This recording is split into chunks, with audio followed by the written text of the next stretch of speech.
Dana Holland, The Power of Basketball. Leadership is not about you. It's investing in the growth of others. Ken Blanchard.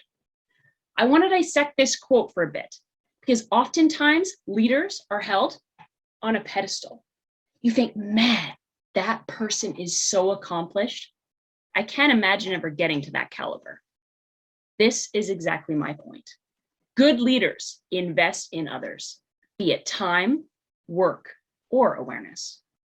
As I have pondered this concept of leadership over the past few months, I've witnessed the examples and stepped out of my comfort zone to invest in people and their goals. I have learned some things about leaders. 1, they don't often view themselves as leaders. 2, they're humble.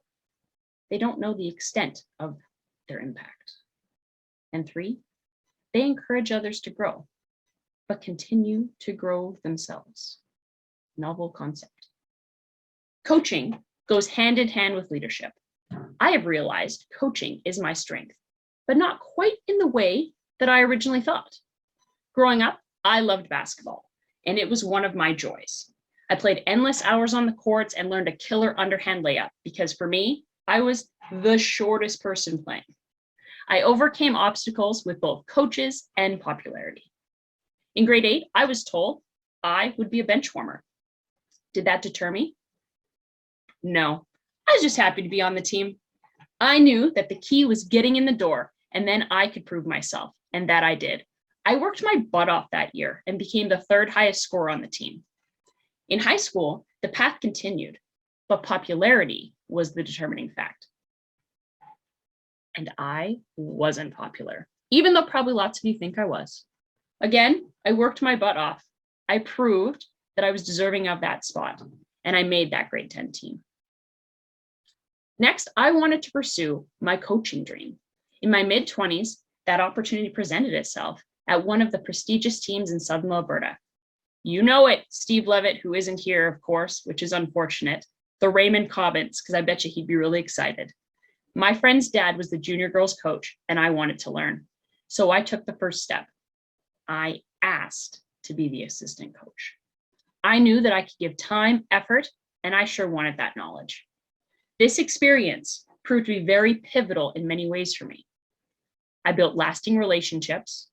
I gained insight into myself, and I learned that there is a season for everything. So what do these things have in common? Time, work, and awareness. I put the time in literally as I coached and worked with each one of these girls. They knew that I cared for them on a personal and training level. I attended each girl's house at Christmas time to deliver cards of Christmas cheer. I wanted each of them to know that they were important. These simplistic acts at the time resulted in 2 of the parents approaching me in 2012 to see if their newly graduated daughters could live with me and become my roommates. The fact that I was a police officer probably helped a little bit in that.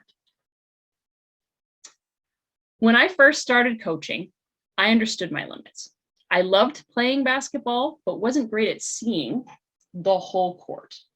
I did my best to learn the plays, but I found that my brain really excelled in coaching the individual. I put my strengths into action and gave feedback to each player to help them progress towards their goals.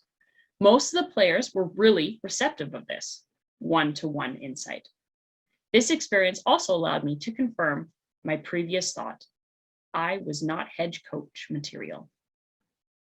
Not because I could not, but because I preferred to work with the one, and I didn't want the prestige of being a head coach.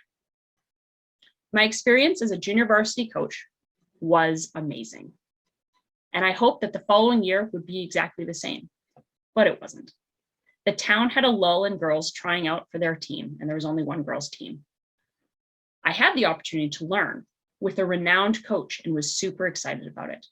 Unfortunately, as the extra coach, I wasn't treated well by some of the coaching staff, and this trickled down into the players.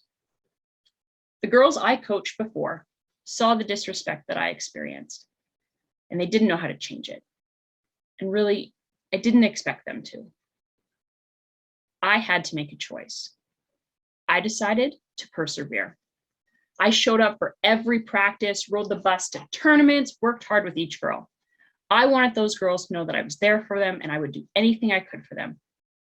I also took that opportunity to learn every single thing I could from that great coach and kept my head high and held true to who I was. I finished that year as planned and learned that sometimes you have to step back from something you love before you lose all that joy. In years since, I learned my actions spoke louder than words.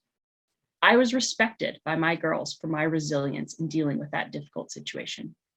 They looked up to me and appreciated the effort that I put into their relationships. Today, I am grateful I put forth that time and work to make a positive impact.